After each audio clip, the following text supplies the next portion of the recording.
Hello everyone and welcome back to another video. In today's video I thought we could do what I read in a week. Realistically this is not realistic because I'm not working this week and I have a lot of spare time, so I thought it'd be a good opportunity to do a reading vlog for this week. I am going to do it from Saturday to Saturday because obviously I upload on Sundays. So I am going to be starting with The Fabric of Our Souls by K M Moronova, and I'm really enjoying this so far. It's about two people because we're following their point of views, and they're in this very unorthodox rehabilitation centre, and they obviously have mental illnesses, and basically it's following them, but then there's also like a bit of a thriller, paranormal aspect to it, which is very unique for me. So I'll catch in with you when I've read a little bit more of this.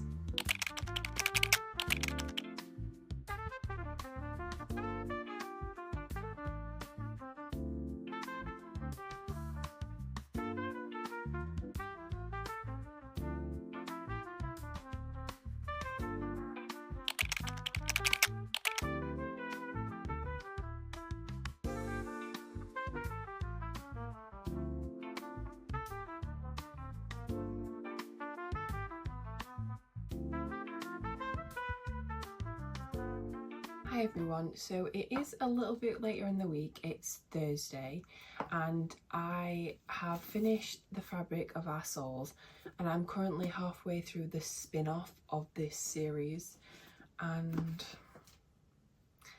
oh my god, so The Fabric of Our Souls, 5 stars.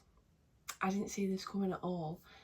Literally, I binged this in 2 days, so I finished it on Monday, I can't remember, but I finished it and it was just so immersive, devastating, heartbreaking.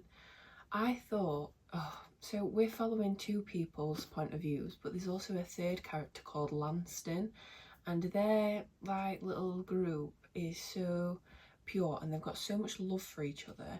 It's kind of a bit like a love triangle, but because they have so much respect and love for each other, it's not very dramatized, and I really like that it's just so pure, and like the love that they have for each other. And then the actual plot of this, so obviously I said before that it's kind of like a thriller, what's it called, paranormal thriller type thing, because they are actually on the search to what happened to people that went missing in this rehabilitation centre before they joined. So we're following that, and the twist I did not see coming at all. And then the last like the last chapter, I sobbed. I hadn't sobbed at a book since Binding 13. Oh, I loved it. It, like I said, very unorthodox, but you can understand why they have the love for each other, because they're so, like, they've been through a lot, and then when they've got this connection with someone, of course they're gonna latch onto it. I just loved it. And like, obviously the contents page is quite, you know, like a lot.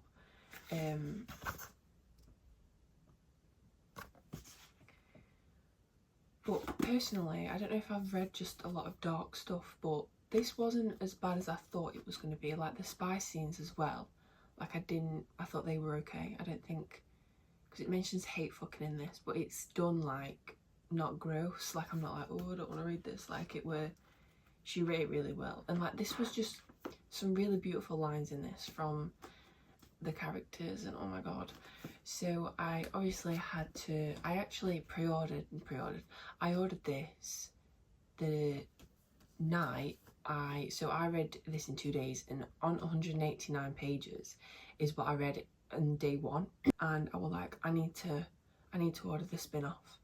So I did, and it came the day after, so I finished that, and then I also started this on the same day I finished that one. And this is following Lanston, so the third guy that we don't follow in here, but is kind of like the love triangle guy. But obviously they're all friends and they've all got a beautiful relationship with each other. And we're following him and his story. Obviously I won't really tell you too many details because obviously it'd spoil it for the first one.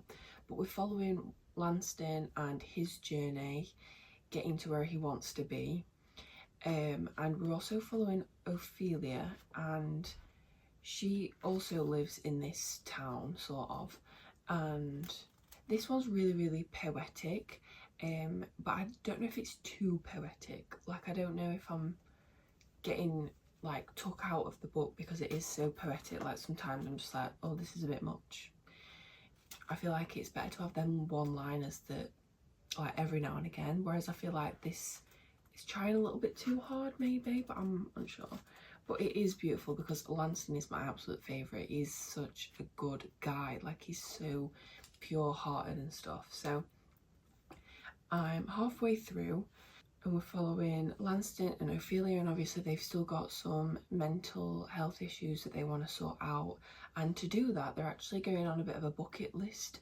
So they're going to go and do, and I've just got to that point, they're on the train on the way to do what they want. But Lanston's kind of been stuck for 5 years because this is 5 years after this book. So I'm following that. I'm loving Lanston, and I think I will finish this today because I think I've got 120-ish pages to go. I'm unsure, but yeah, I will catch in with you when I've finished this.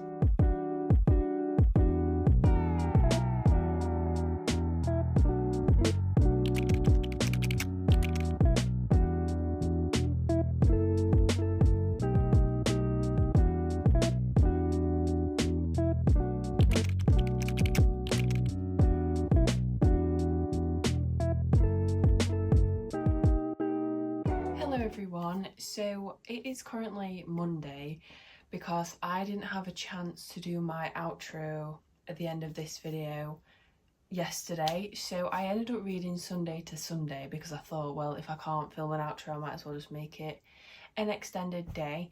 So it is Monday, I am uploading this video today, and we got through a lot of books, which I'm surprised at. Obviously from the last clips I was in the middle of A Ballad of Phantoms and Hope, and I did finish this and I ended up giving it, I really struggled with the rating to give this, but I think I'm going to settle on a 3.75, which I am quite disappointed by because the first one, 5 stars, were amazing. You know, we were following Wyn and Liam, by the way, in that first book. I can't believe I didn't say the characters' names. Obviously in this book we're following Lanston, who I absolutely love, and we're following his love interest with Ophelia, and they're on this journey together. And I think because I love The Fabric of Our Souls so much, I were expecting this to be kind of the same vibe, but it wasn't. It was completely different, and it kind of took me unexpectedly. Like, it's not what I was expecting. And it gave me a very, very different reading experience. Like, with the first one, I could binge it, I could really immerse myself in this world, I wanted to know everything.